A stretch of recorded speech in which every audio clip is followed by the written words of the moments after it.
Abrimos la escritura por el capítulo 5 de Primera de Corintios. Bajamos un poco la música. Si queréis bajarla del todo, es igual.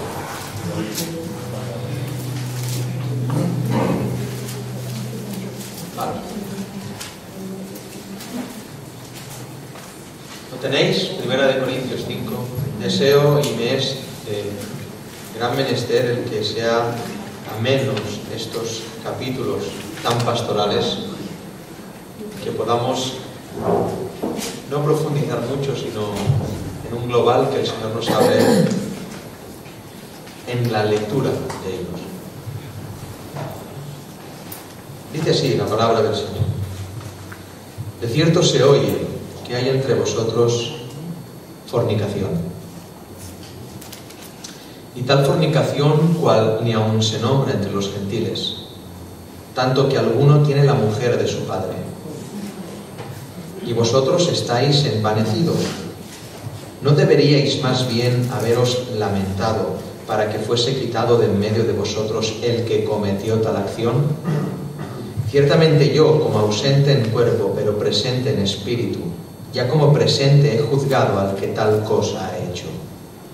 En el nombre de nuestro Señor Jesucristo, reunidos vosotros y mi espíritu, con el poder de nuestro Señor Jesucristo, el tal sea entregado a Satanás para la destrucción de la carne, a fin de que el espíritu sea salvo en el día del Señor Jesús. ¿No es buena vuestra jactancia? ¿No sabéis que un poco de levadura leuda toda la masa? Limpiaos pues de la vieja levadura, para que seáis nueva masa sin levadura como sois, porque nuestra Pascua, que es Cristo, ya fue sacrificada por nosotros. Así que celebremos la fiesta no con la vieja levadura, ni con la levadura de la malicia ni de maldad, sino con panes sin levadura, de sinceridad y de verdad. Os he escrito por carta que no os juntéis con los fornicarios, no absolutamente con los fornicarios de este mundo, o con los avaros, o con los ladrones, o con los idólatras, pues en tal caso os sería necesario salir del mundo. Más bien os escribí que no os juntéis con ninguno que llamándose hermano fuere fornicario, o avaro, o idólatra, o maldiciente, o borracho, o ladrón, con el tal ni aun comáis. Porque, ¿qué razón tendría yo para juzgar a los que están fuera?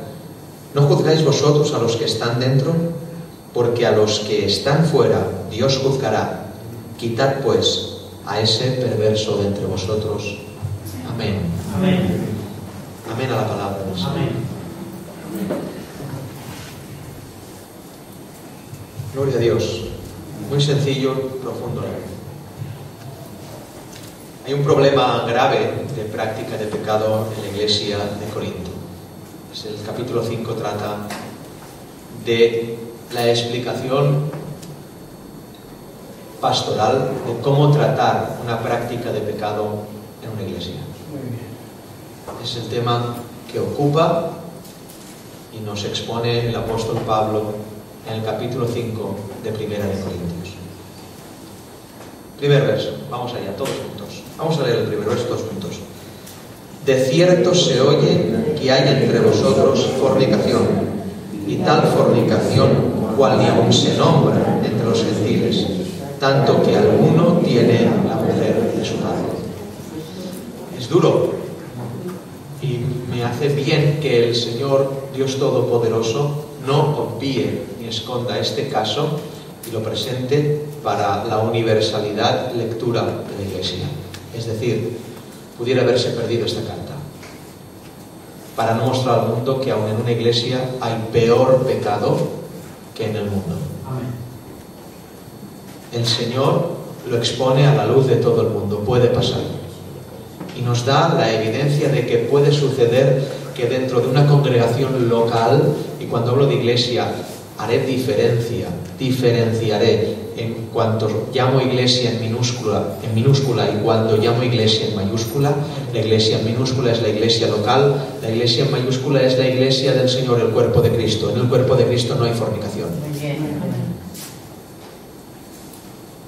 Luego, nos atañe este tema tan hermoso para aprender y duro de leer y explicar en cuanto a una práctica de pecado dentro de una iglesia local. ¿Cómo se trata tal práctica de pecado dentro de una iglesia local? El Señor nos lo expone y nos dice claramente un pecado horrendo. Lo dice tácitamente el apóstol Pablo. Alguno tiene la mujer de su padre. Y esto no se oye ni aun entre los gentiles. ¿Qué significa no se oye ni aun entre los gentiles?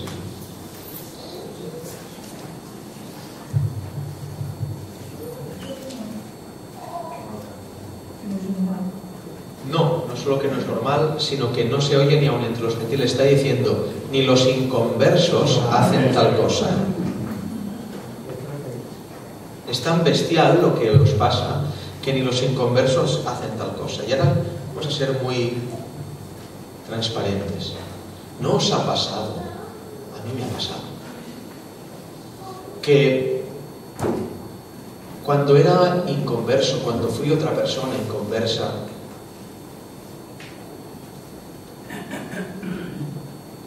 aun en la excepción, mi mente había una tendencia a la bondad.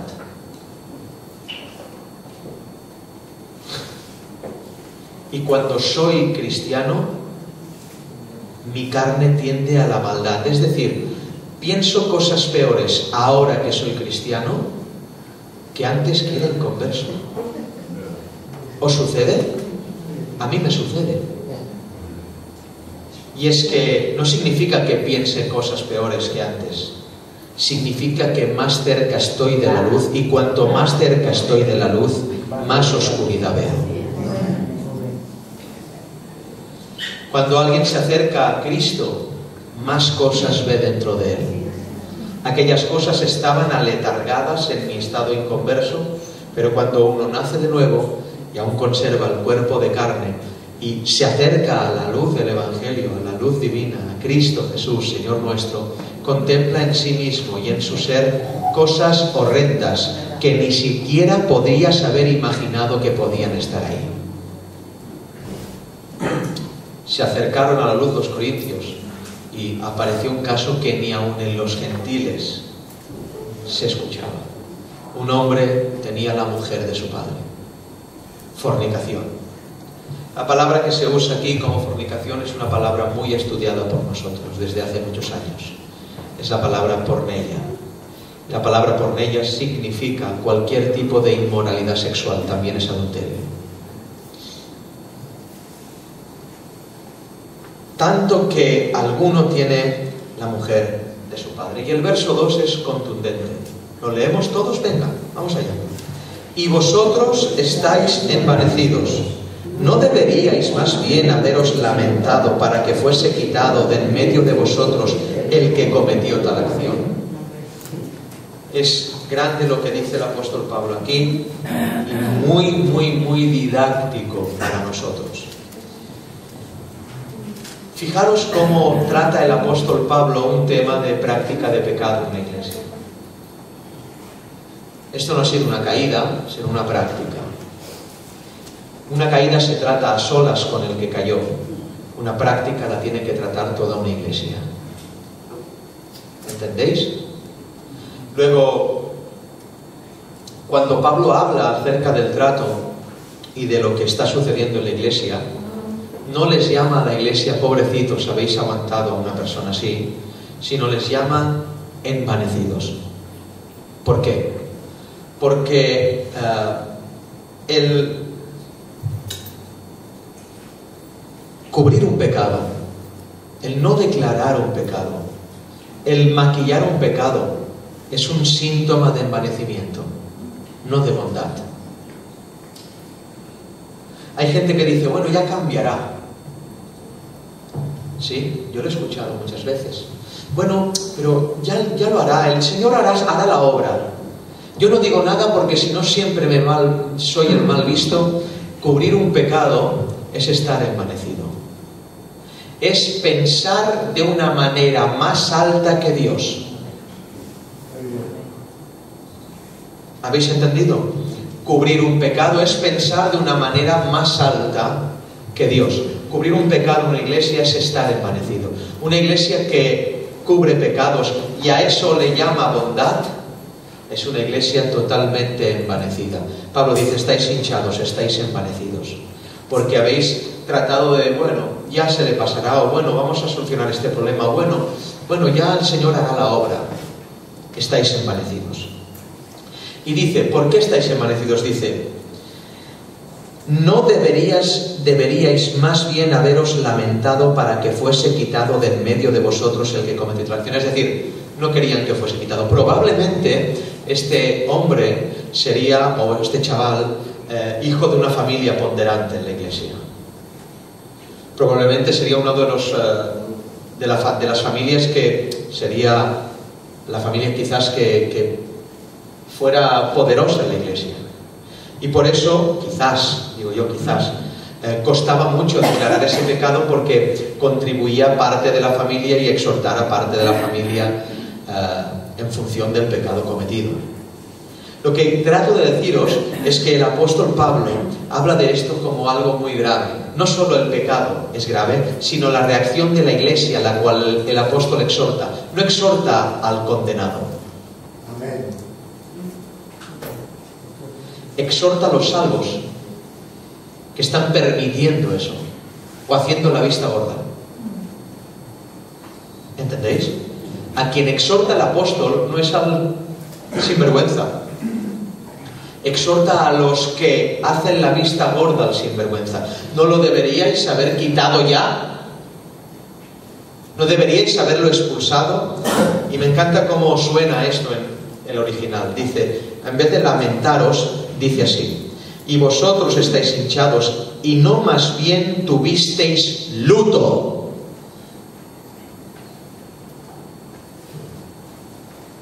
No es un lamento decir, caramba, hombre, tendríamos que haber quitado a este hombre, no. Es un lamento en forma de luto. ¿No os habéis puesto luto porque hay pecado en la iglesia? ¿Habéis visto el sentimiento que aplica el apóstol Pablo cuando en una iglesia se permite pecado? Nos han enseñado mal y tenemos que desaprender. Nos han enseñado a tener luto en las enfermedades, no en los pecados. Nos han enseñado a lamentarnos por nuestra economía, no porque haya pecado en la iglesia. Nos han enseñado a, cuando un hermano cae, yo qué sé, tenderle la mano. ¿Pero te has enlutado?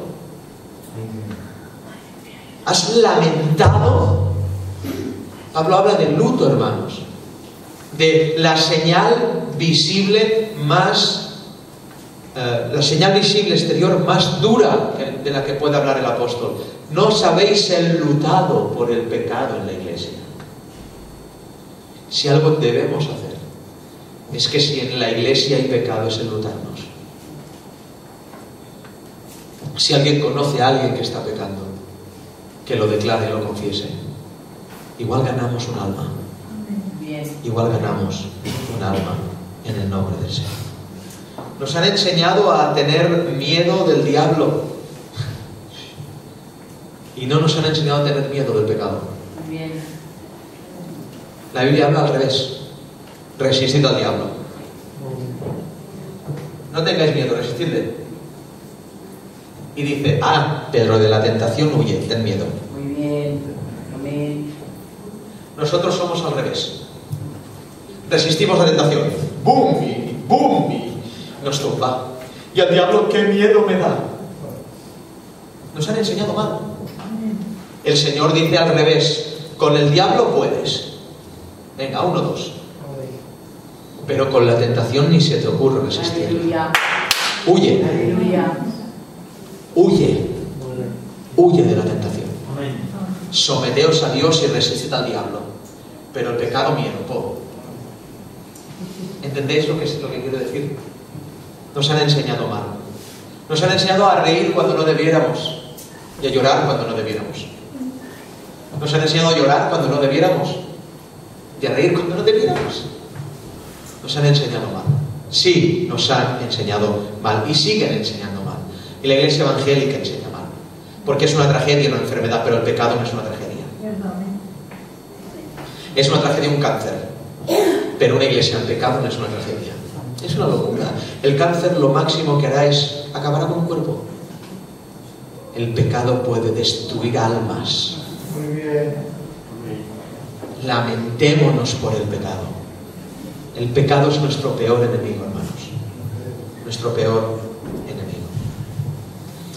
Y dice, ciertamente yo como ausente en el cuerpo, pero presente en espíritu, ya como presente he juzgado al que tal cosa he hecho. Es decir, Pablo, estoy lejos, pero juzgo porque quiero. Estoy presente. En el nombre de nuestro Señor Jesucristo, reunidos vosotros y mi espíritu, es decir, está haciendo una asamblea, Pablo, a distancia, por carta. Increíble, no había Skype, no había YouTube, no había nada de eso, pero dice como que lo hubiera, ¿vale? Yo presente en espíritu y vosotros, y he juzgado este caso. He dado una resolución acerca de esto. Y dice, ¿cómo nos reunimos? Dice, verso 4, en el nombre de nuestro Señor Jesucristo, reunidos vosotros y mi espíritu, con el poder de nuestro Señor Jesucristo. Poder es, otra vez, dinamis. Y en este texto también podríamos decir la facultad, el milagro que Dios hace por su poder de que haya una iglesia unida. Unida. Y el juicio de Pablo es que el tal sea entregado a Satanás para la destrucción de la carne, a fin de que el espíritu sea salvo en el día del Señor Jesús. Esto es la administración de la gracia de Dios. Y estas administraciones brillan por su ausencia en la iglesia en el siglo XXI. Brillan por su ausencia. Quitarlo de la iglesia es muy fuerte, ¿eh? A la persona que practica pecado. Claro, vosotros aquí veis un pecado escandaloso, pero ¿y si no es escandaloso? Pero lo practica. Claro, nosotros vemos que es escandaloso porque es quitar un alma del cuerpo. No entendéis. El alma no está en el cuerpo. No pertenece al cuerpo. ¿Cómo lo sabes, pastor? Porque la Biblia dice en 1 Juan que el que practica el pecado es del diablo. No hay más. Quien practica el pecado no es del cuerpo, es del diablo. Lo único que hace Pablo es separarlo de los de Cristo para juntarlo a los suyos por ver si se arrepiente. Y si se puede arrepentir y volver a la iglesia de una forma con un nuevo nacimiento. ¿Entendéis? ¿Lo habéis entendido? El tal se ha entregado a Satanás. Vale.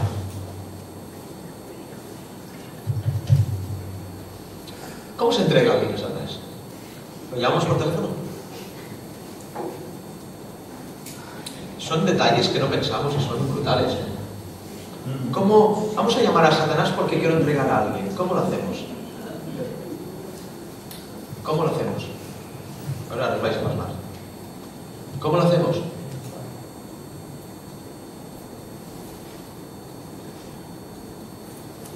Sabéis que estos cultos son de diálogo.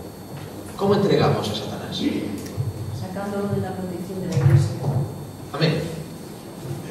Sacándolo del cuerpo.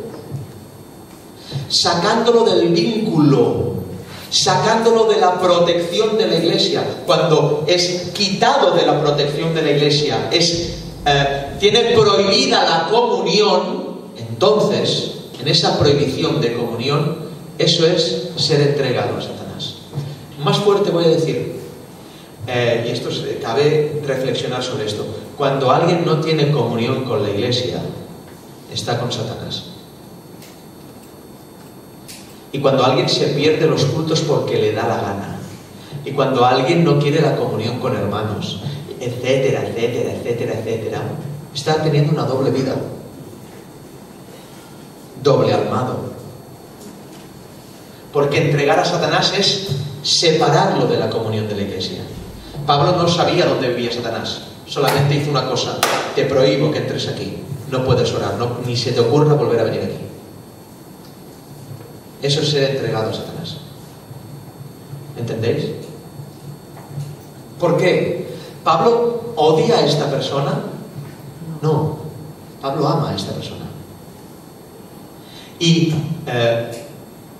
la resolución del apóstol en juicio es una resolución totalmente amorosa para que en esa nueva tesitura que se encuentra esta alma pecadora pueda entender de que necesita arrepentimiento y que necesita a Dios y puede arrepentirse. Una persona dentro de una iglesia que practica el pecado no puede arrepentirse. No puede arrepentirse. No puede arrepentirse. Así que, por la facultad de Cristo de unir, el tal se ha entregado a Satanás, porque también la facultad de Cristo es separar. ¿Entendéis? Cristo tiene el poder de unir, Cristo tiene el poder de separar. Dice el 6: no es buena vuestra jactancia. ¿No sabéis que un poco de levadura leuda toda la masa? ¿Sí? ¿No sabéis que un poco de levadura leuda toda la masa? ¿No lo sabéis esto? Limpiaos pues, dice el 7, de la vieja levadura, para que seáis nueva masa sin levadura. ¿Cómo sois? Porque nuestra Pascua, que es Cristo, ya fue sacrificada por nosotros. Parece que no pegue esto, ¿verdad? ¿A qué viene todo esto? Ahora Pablo empieza a hablar de la levadura y que celebremos, dice el 8, así que celebremos la fiesta, no con la vieja levadura, ni con la levadura de malicia y de maldad, sino con panes sin levadura de sinceridad y de verdad. ¿A qué viene todo esto de la levadura y de las fiestas? Sin un estudio, lo digo así, sin un estudio de Israel es imposible entender la palabra. Es imposible. Sin un estudio concienzado del pueblo de Israel, de las costumbres de Israel, incluso del idioma, incluso de su singularidad, es imposible entender la palabra. ¿Qué viene esto ahora? Es tan fácil como que antes de la Pascua había otra fiesta que se llama Benicat Hametz, y esa fiesta es la fiesta de los panes sin levadura. Y esa fiesta es esto: el padre no sé si era la mujer o el padre. El padre o la mujer de la casa, no recuerdo, uno de los dos, esconde, la mujer esconde 10 trozos de levadura en la casa. Y el padre coge a sus hijos y tiene que enseñar a buscar la levadura para que sus hijos la quiten de la casa, porque en breve viene la Pascua y la Pascua se comen panes sin levadura. ¿Habéis entendido? Es decir, la madre lo esconde, los cachos de levadura, por las porciones de levadura en la casa, y entonces el padre enseña a sus hijos a buscar la levadura para quitarla de la casa, con la seguridad y la enseñanza de que los hijos no pueden ni el padre tocar la levadura, sino porque serían inmundos. Si no lo hace con una pala de plumas, lleva esa levadura a una pala de madera donde se lía con un lienzo y esa levadura se quema en un altar. Eso es la fiesta de los panes sin levadura. Lo que está haciendo Pablo en el capítulo 5 es esto: estoy enseñándoos a buscar el pecado de la casa y quitarlo. Tremendo. ¡Hala, toma! Claro, es que si no, no se entiende nada. No se puede entender. Sí, vas entendiendo levadura, fiesta, pero ¿qué viene esto? Celebremos la fiesta. ¿Qué dice ahora? Celebremos la fiesta. Está hablando de fornicación y ahora dice que celebremos la fiesta. ¿A qué viene todo esto? Claro, porque si se quita verdaderamente la levadura hay una fiesta que celebrar. Muy bien. Porque la fiesta no solamente es cantar y bailar, la fiesta es quitar la levadura de la casa. Es fiesta, es motivo de fiesta quitar el pecado. ¿Entendéis? Es un motivo de alegría y de fiesta quitar el pecado de la casa. Y ya no en la casa de la iglesia, en vuestras casas. Quitar el pecado es motivo de fiesta. Dios llama fiesta a quitar el pecado.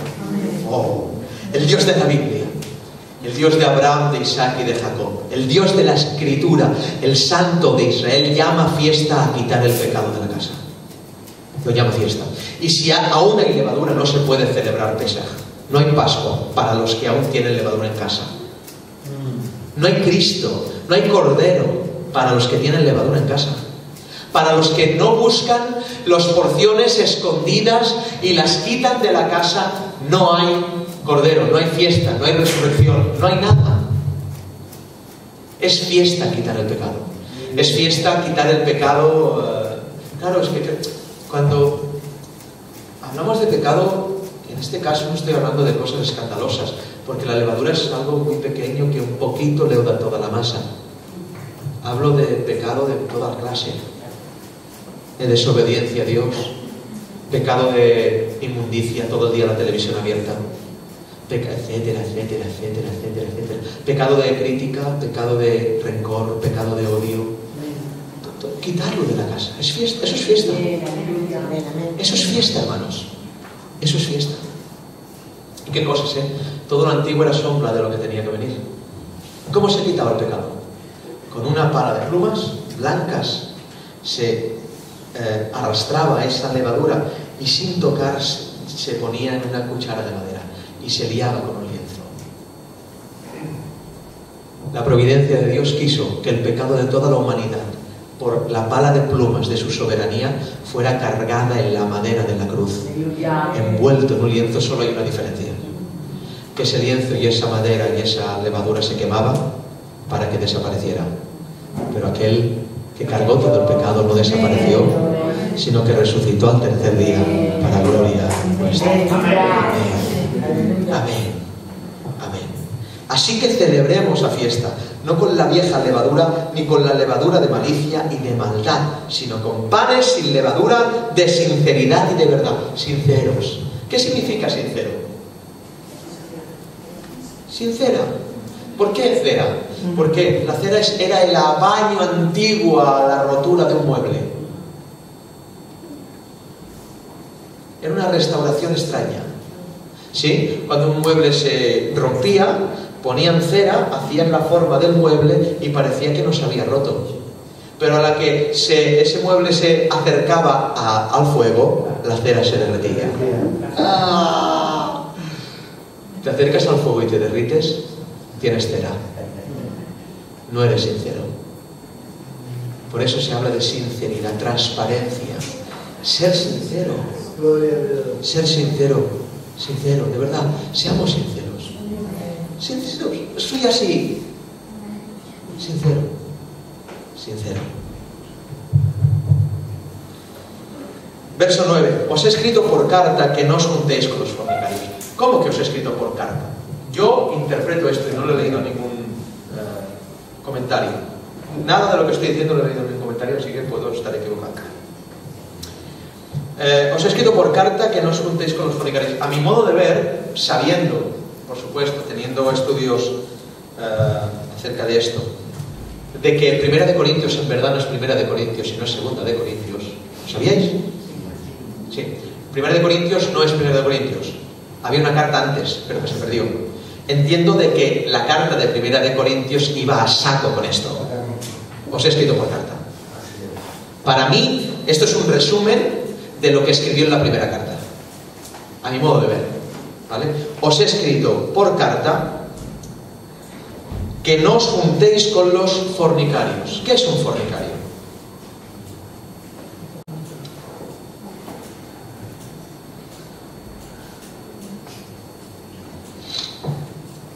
¿Qué es un fornicario?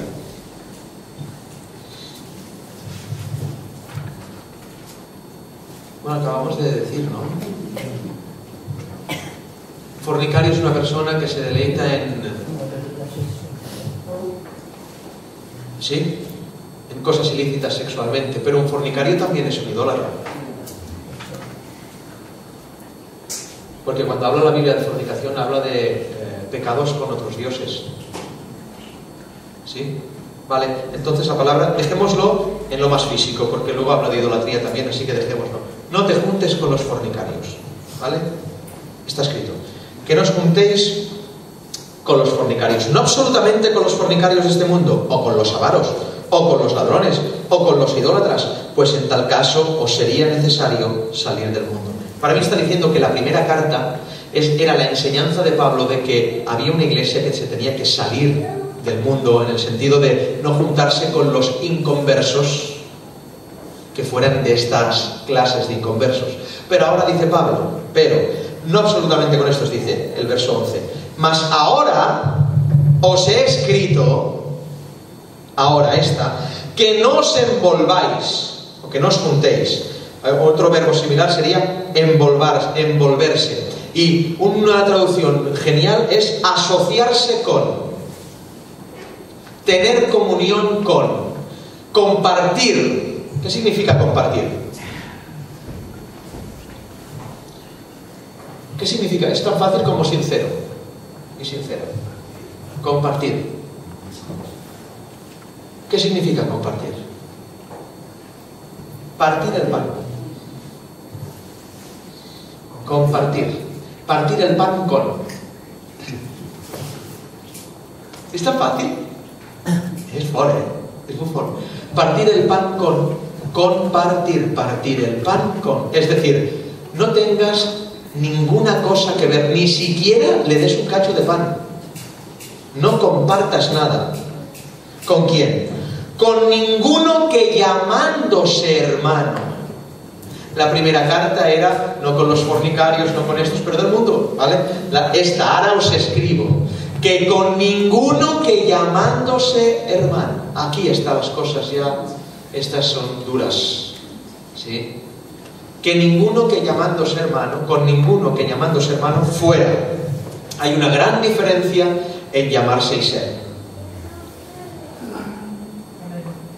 Los dos verbos cobran una fuerza en este texto impresionante. Llamarse y ser cobran una fuerza impresionante. No os juntéis con ninguno que llamándose hermano fuere. Se llama, pero es. Se llama una cosa, pero es otra. Dice ser, pero no es. ¿Entendéis? Pero ¿os lo creéis esto de verdad? ¿Os lo creéis? No, no. No porque lo seguís haciendo. Si creyerais, no lo haríais. Y lo digo sonriendo, no me enfado. No os lo acabáis de creer. Creo que no os lo acabáis de creer. Creo que muchos de vosotros no os creéis la palabra. Creo que creéis que es una visión mía de la palabra. Creo que creéis que lo digo yo. Y que cojo los textos para decir cosas que yo quiero. Lo dice la palabra. Lo digo sonriendo, no me enfado. Lo dice la palabra. No te juntes con los que se llaman hermanos y son fornicarios. Bueno, es que yo no entiendo qué es. Vale. Avaros. ¿Qué significa avaro? ¿Queréis que lo leamos? El verbo es pleonectes. Significa con ansia de ganancia. Señores, agarrémonos fuerte aquí. Con ansia de ganancia. Que ganar dinero provoca una ansia en él. Y todo gira alrededor de la ganancia. Con estos avaros no te puedes juntar. Hoy es al revés, la iglesia les pone la mejor silla. ¿Por qué? Porque darán la mejor ofrenda. Los que tienen ansia de ganancia, o los que defraudan. Avaro también en el diccionario Strong dice que es defraudador.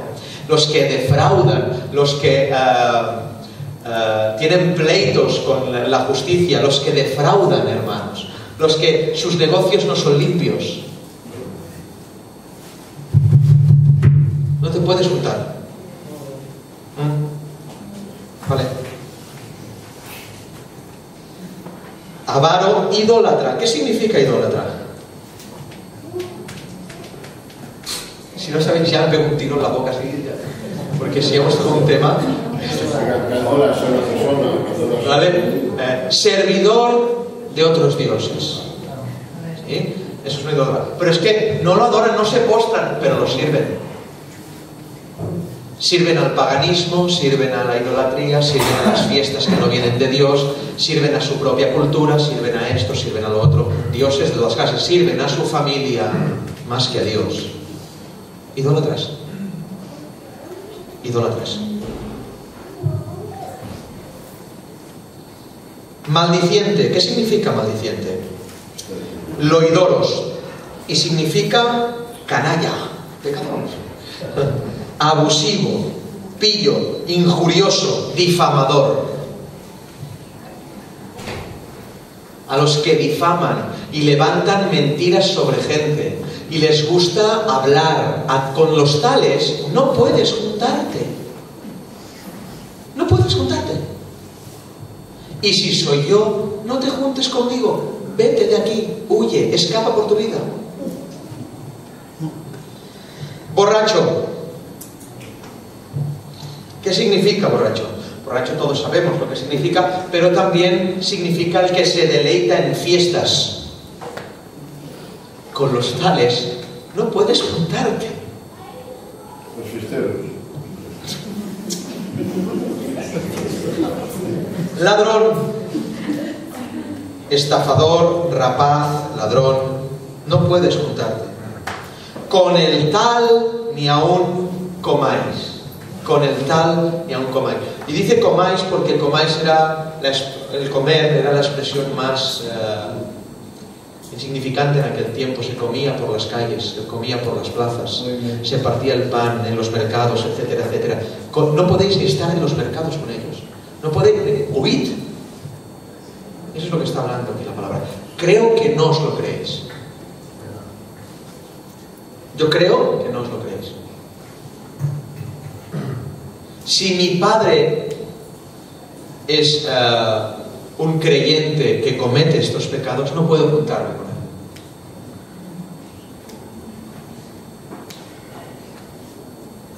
Mi padre es un no creyente que comete estos pecados, ya no me junto. Pero si fuera un creyente, se agrava la situación. Es otro nivel. No puedes juntarte. No puedes juntarte ni partir pan, ni compartir una fiesta, ni una mesa. No puedes estar. ¿Te lo crees? ¿Os creéis esto, hermanos? ¿Os lo creéis?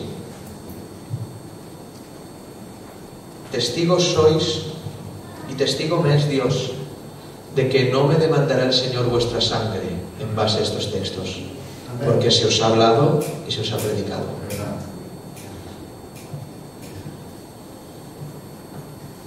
Terminamos. Porque ¿qué razón tendría yo para juzgar a los que están afuera? ¿No juzgáis vosotros a los que están dentro? Porque a los que están fuera Dios juzgará. Quitad pues a ese perverso de entre vosotros. Amén. Pablo habla de que juzga los casos de la iglesia y los de afuera los juzgará Dios, pero lo que hay dentro la iglesia debe juzgarlo. ¿Lo creéis? Amén. Un aplauso para el Señor.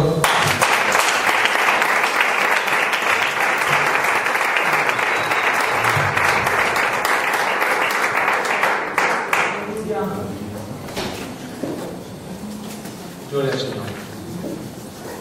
Ahora quisiera que preguntarais acerca de estos textos.